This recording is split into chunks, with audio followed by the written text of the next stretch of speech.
Good afternoon. My name is Martin Cowart, and welcome to the Financial Mystics Sanctuary, noonday prayer, contemplative prayer, and meditation. Where we come gather together every day, Monday through Saturday on Facebook Live to get still, to stop first, get still, and listen, to meditate.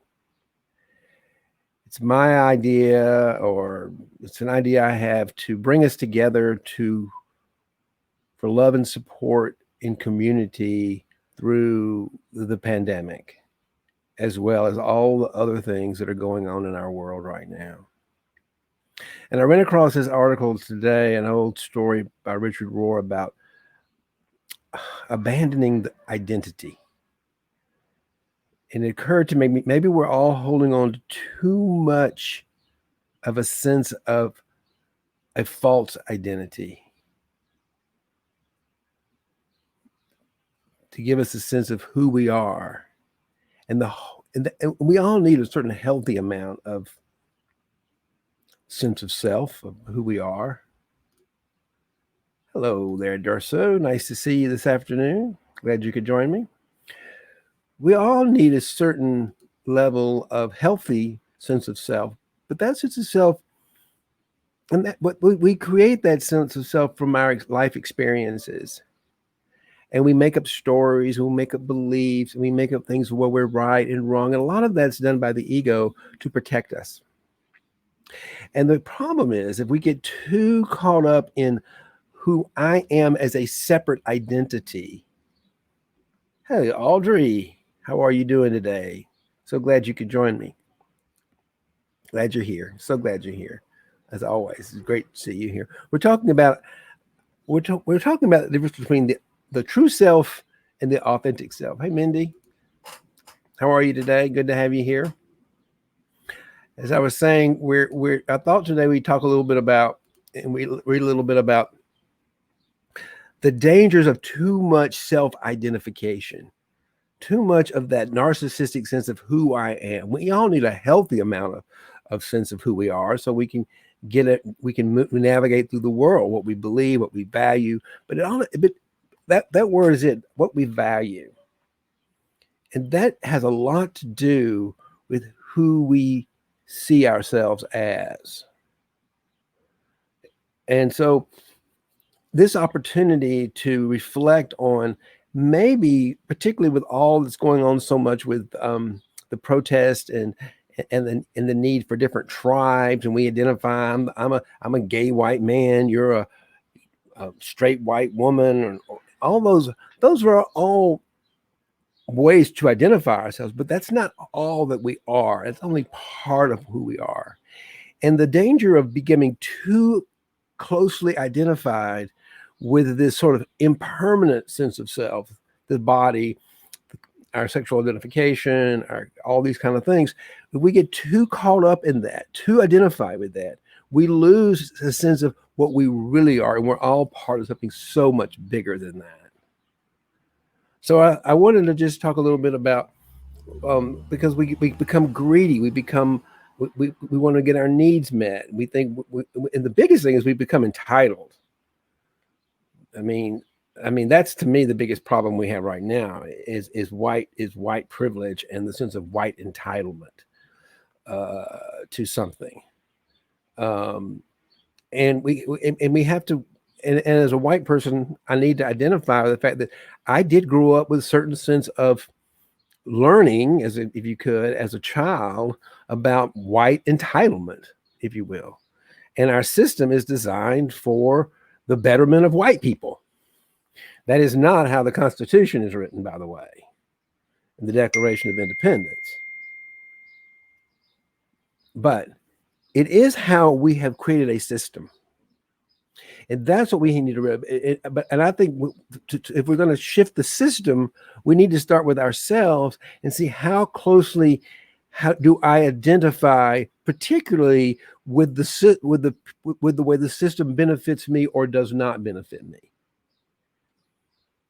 And so, if we let go of perhaps of the fact that sense of self, that identity of being who we are and what we are and our belief systems and all that, if we hold on to that too tightly, then we begin to create an other. Anything that's not this is something else, and they aren't as good as I am. And they're not entitled to what I'm entitled to. And that's all a lie. That's all the lies that our egos tell us, and all the nonsense our egos tell us. It's just not true. But the beauty is when we come together and meditate in prayer, that's what we talk about surrender. That's what we're surrendering. We're surrendering our sense of that false sense of who we are and identify with to enter into a deeper reality of who we are. And when we realize we're part of something so big, so magnificent, so loving, so creative, all those narcissistic concerns and needs that we thought we had to have to feel important go away, because they never existed in the first place. It was just stories we made up in our head to protect ourselves in a lot of ways. So I want to read a little bit today from Richard Rohr, something called "Everything Belongs," which means everyone belongs, and it's around abandoning identity. And if you would, like Aldrin, Mindy, and Dersu have done, if you join us, please check in by just typing your name into the chat below. This is a little bit long; it's a couple of pages, but I think it's well worth the reading, particularly right now as we're living in a country that's particularly currently having leadership that just tends to want to divide us. When love unites and fear divides. Oh, hey, Ruby. Nice you could join us today. Thank you for coming in. Glad to have you here. We're talking about identity and the false self and the true self, and how fear, which is a construct of the ego mind and a sense of self-identity, can divide us because we think we're a separate thing that needs to be protected. But when we're able to let go of some of that and step into a higher level of consciousness to the truth of who we are, this life living creative force within us, then all that sort of narcissistic needs simply just actually dissolves because it's not real in the first place. And I think we start with ourselves, and if we can get that to happen on a collective basis, that's the way we're going to resolve the inequalities in the world at its core. We all have to start with ourselves, and that's the value of coming together and meditating and praying together to let go of that identity. That's what surrender means. So let's talk about this for a second. This is from Richard Rohr. Abandoning identity. The Tibetan word for identity means holding on to yourself. We keep trying to manufacture and hold on to a self as a fixed identity and defense against the unconscious. Identity makes us feel in control and superior and right, but it's largely self-created by stories we know about ourselves. It is constituted by what we like and don't like about ourselves, from unconscious scripts that we play over and over and over again. We try to be what someone has called a predictable somebody. We especially want to be a predictable somebody to ourselves. That's not all bad. It's nice to work with people who are predictable. But when we have too much I have to be right, then we necessarily move to a life of hatred because all rights cannot be maintained as Americans think. When there's too much I need, we are necessarily led to greed. We become a consumer culture. When there's too much I in comparison to others, we'll necessarily become envious. If there's too much I am better than, it will lead to a culture of pride. If there's too much I know, it will lead to illusion and ignorance. I think we got a lot of illusion and ignorance right now going around, and there's enough for all of us. Okay, so this is an opportunity to pray and kind of go into the world of I don't know. That's the beauty of I don't know. See that? There was a wonderful book that Christian mystics It's like the Bible of Christian mystics. It's called the cloud of unknowing, and that's what meditation is. It's allowing ourselves to fall back into love, into that cloud of unknowing, so we can feel loved.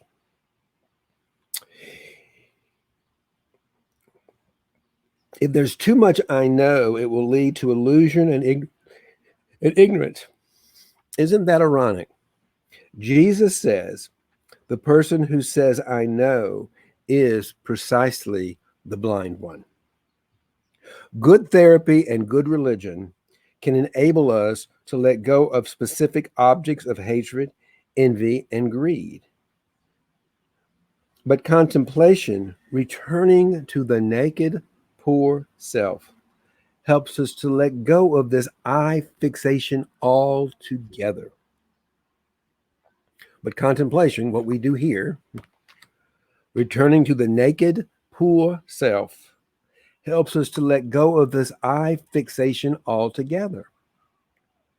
That is why it is so radical. What is the I in me that is hating? What is the I that is offended? What part of me is envious? Who is the I that needs money to be happy?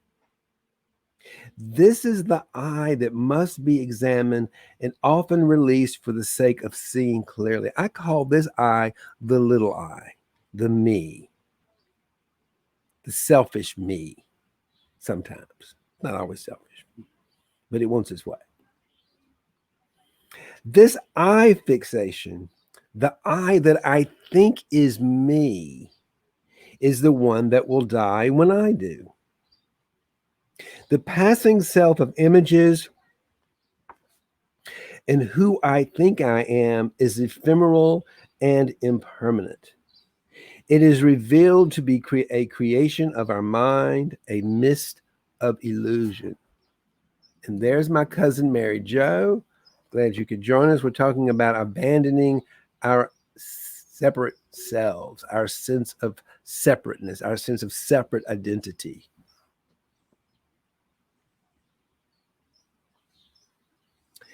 It is revealed to be a creation of the mind, my mind, a mist or illusion. My novice master called it a cobweb. He would say, hold out his hand and blow a puff of air. He said, that's Richard. Tomorrow it may be gone. It's true.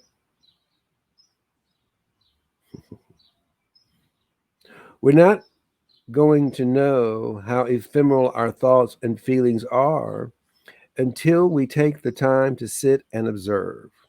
That's what we do in contemplative prayer and meditation. We simply take the time to stop, take the time and sit and observe. That's the only stage, that's the early stage of contemplation. You notice how this feeling grabs you, how that identity grabs you, how that hurt grabs you. And you want to identify with it because in some way it gives you some ground to stand on. The temptation to do it is immense, especially if it's the only thing you've done for the last 30 years of your life, or in my case, the last 65 years of my life. We haven't known there is any other way to live except to keep grabbing these passing images. Again, Jesus uses the image of a child to teach beginner's mind. A child is one without ego identity to prove, project, or protect. I'm going to read that again.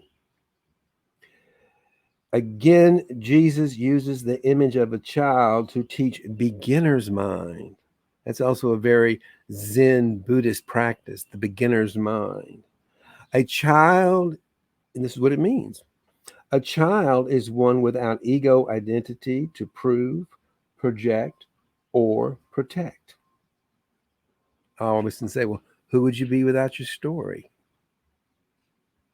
Little children are not protecting identity yet.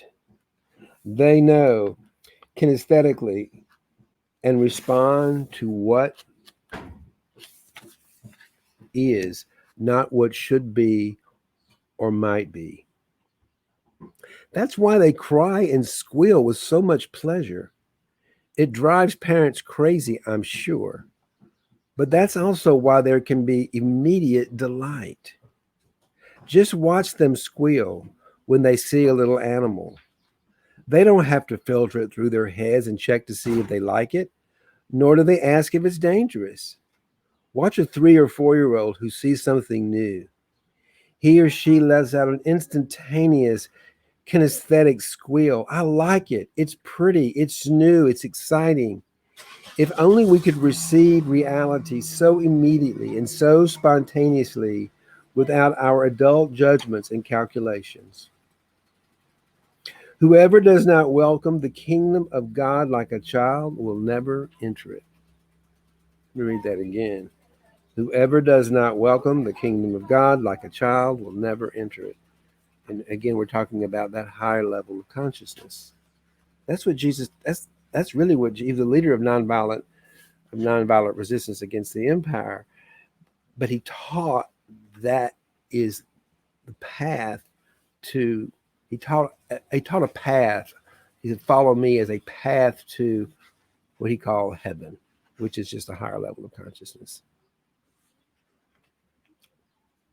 It's what the Buddhists call Buddha nature.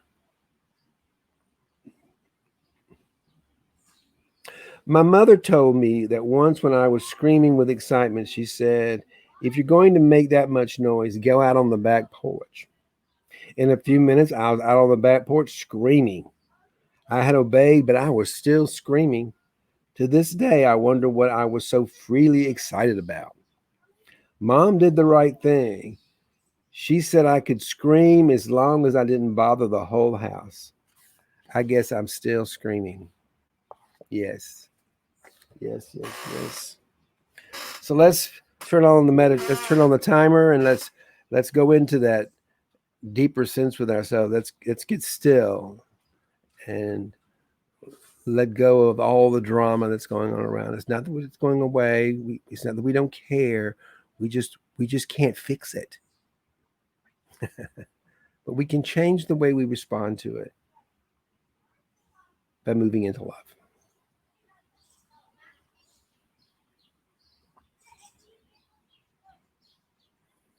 So let's start the timer.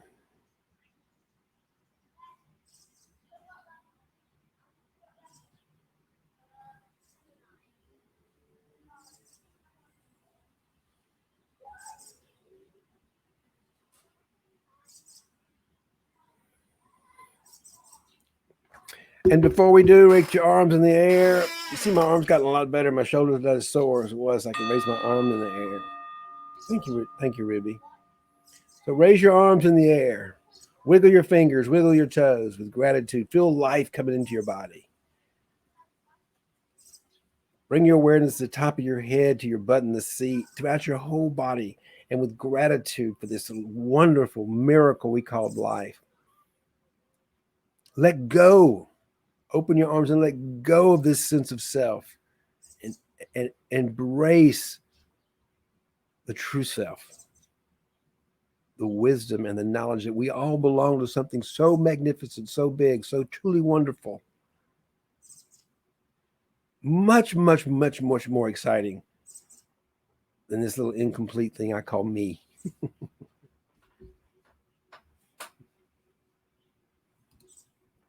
Bring your hands and put them on your heart. And just feel the miracle of your own heart beating. And with your hands, hold it with compassion and love.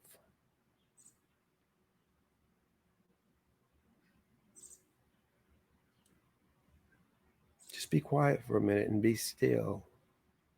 And just feel your heart beating. And breathe naturally,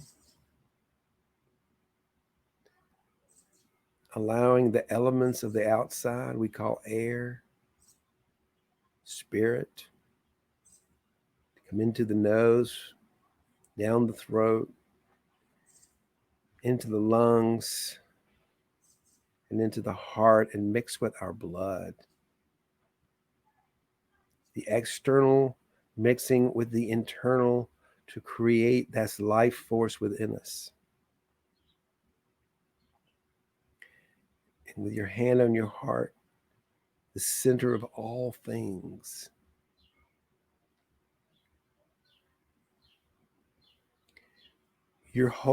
I'm holding the center of the universe right now. I am that. Not me,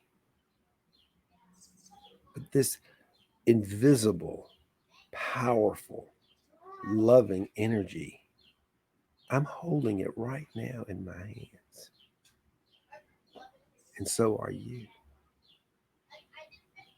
And so the invitation is to let go of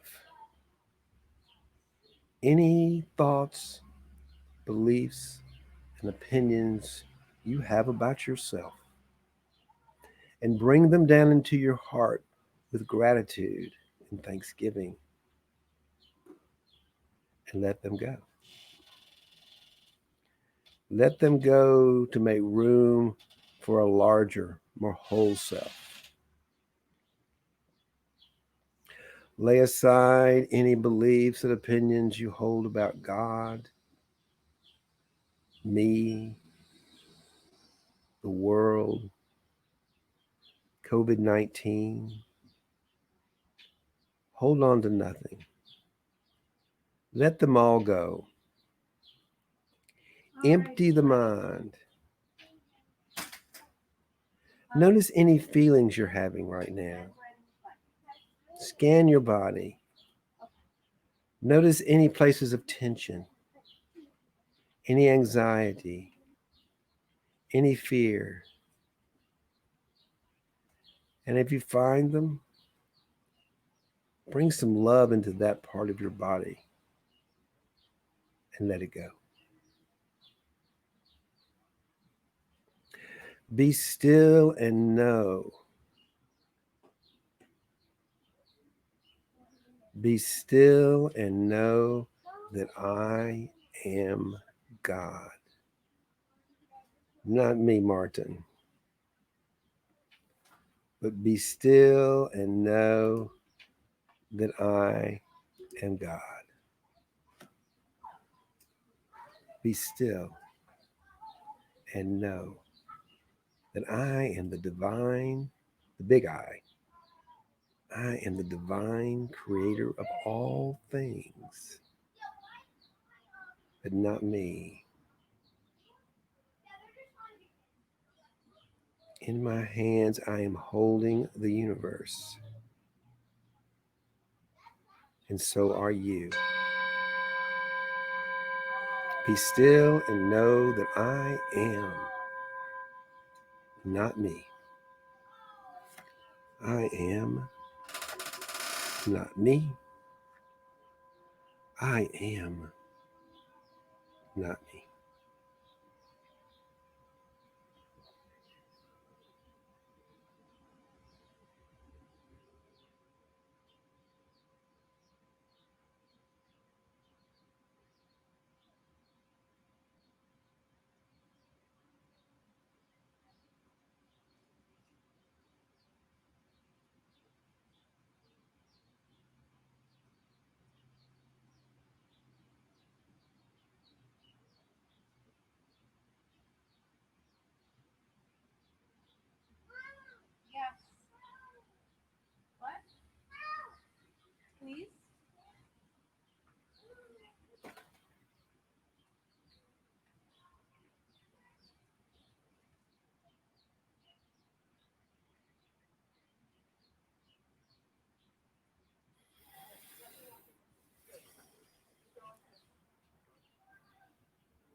helmet.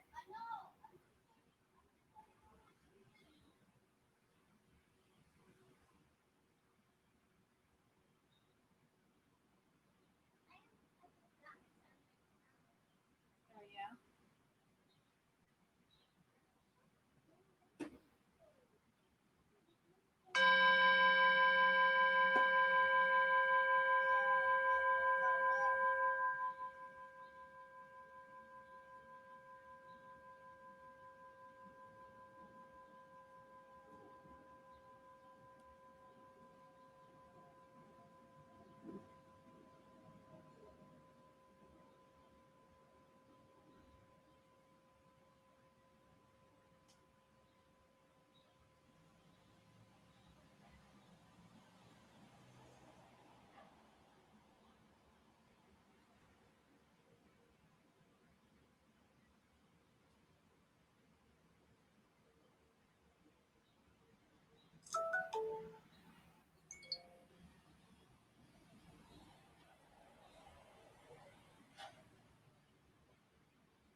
You look really. Oh, oh.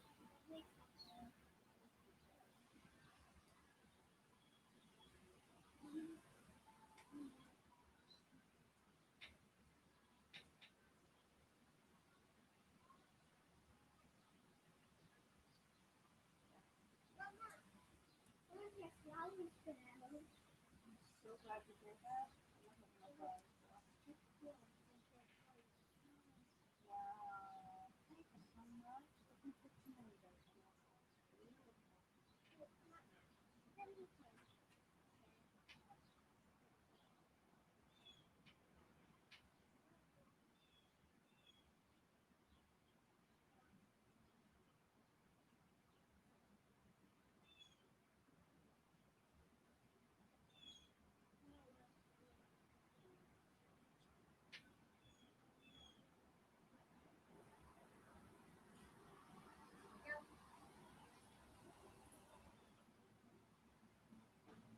Is that Luke?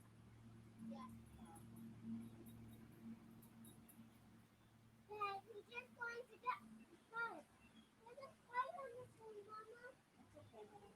Honey.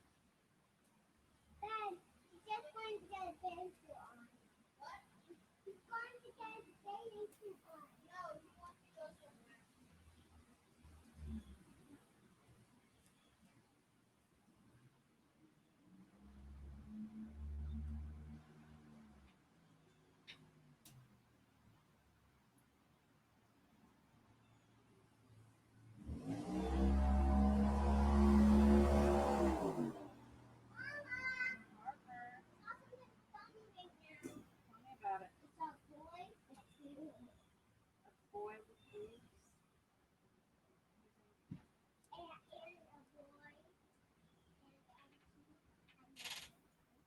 For real. That sounds a little far fetched. No pants. And what? Well, some men have boobs. Some men do have boobs. Some, Nothing wrong with it. someone has vaginas. Some men have vaginas. And some girls have penises. Yeah, That's true. it is a true thing. And some boys have penises. Yes, it's true. No, and you guys are gonna have to play together, okay? You can't. It's an after lunch thing. Yeah, after lunch. After Okay? lunch, It's only 12:30. Let's wait till 1 o'clock before we start reaching out to all of our friends because they have schoolwork. They're not up as early as you then, and they don't get done as early as you do. Stop. And she doesn't, but Laura has to help Robbie with this. So she keeps stopping herself. Listen to my words. If you want to share some messages, you'll keep on saying this. No, this is mine. Okay? If you want to share some lessons, then there's plenty in the living room. Okay? If we're done with the sprinkler, why don't you turn it off? Don't play then. I'm sorry you're bored, but get used to that feeling. You're gonna have to make your own friends sometimes.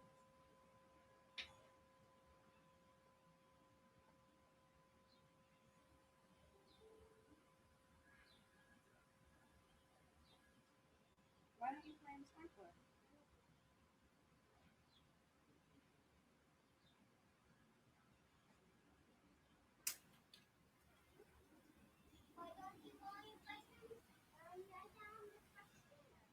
Yeah, it's beautiful fresh air right now.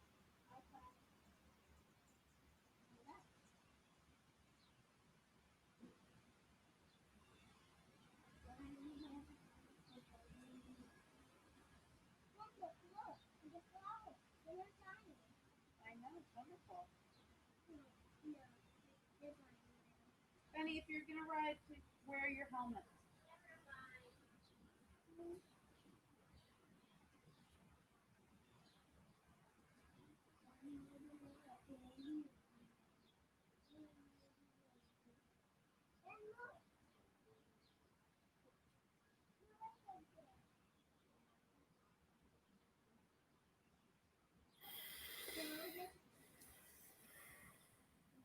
Hey, that's my towel. That's yours.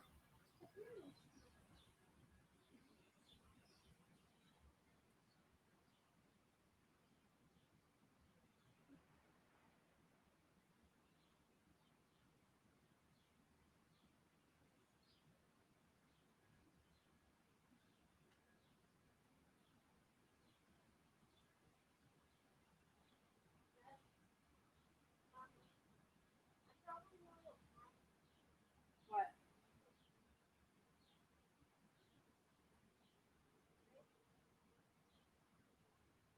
What time? Maybe.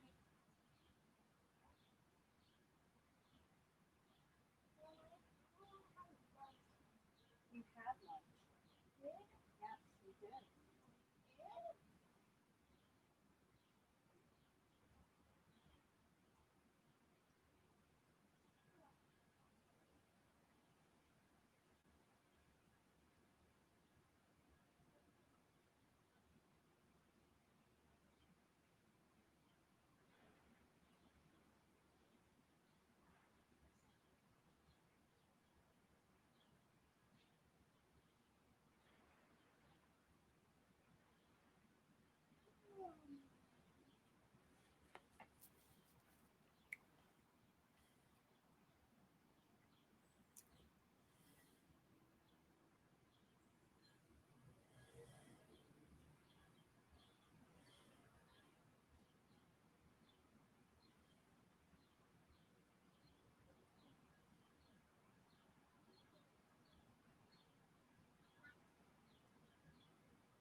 Guys, if we're done with this, let's turn it off, okay?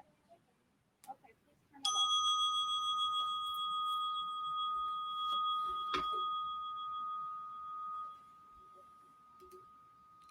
Hey, Hello, Rory.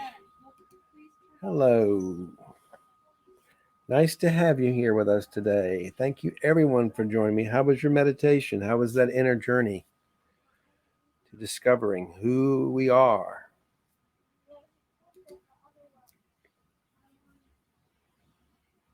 Mm-hmm. Letting go of our own separate sense of self, to loosening that up a little bit so we can be free to be our true selves. We can realize we're part of something so magnificent, so beautiful, so loving, so creative. We have the freedom to begin to live our lives freely without resistance, without fear. When I hear the word resistance, when I hear the word fear, I'm always thinking the same thing. Resistance is fear of the unknown, it's fear of life.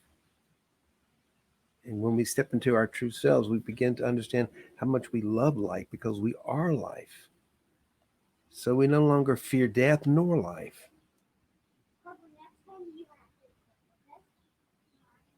Because we step into our eternal selves, that timeless part of ourselves that was here when we were born in this body and will be here after we leave. And that's powerful. When we realize that,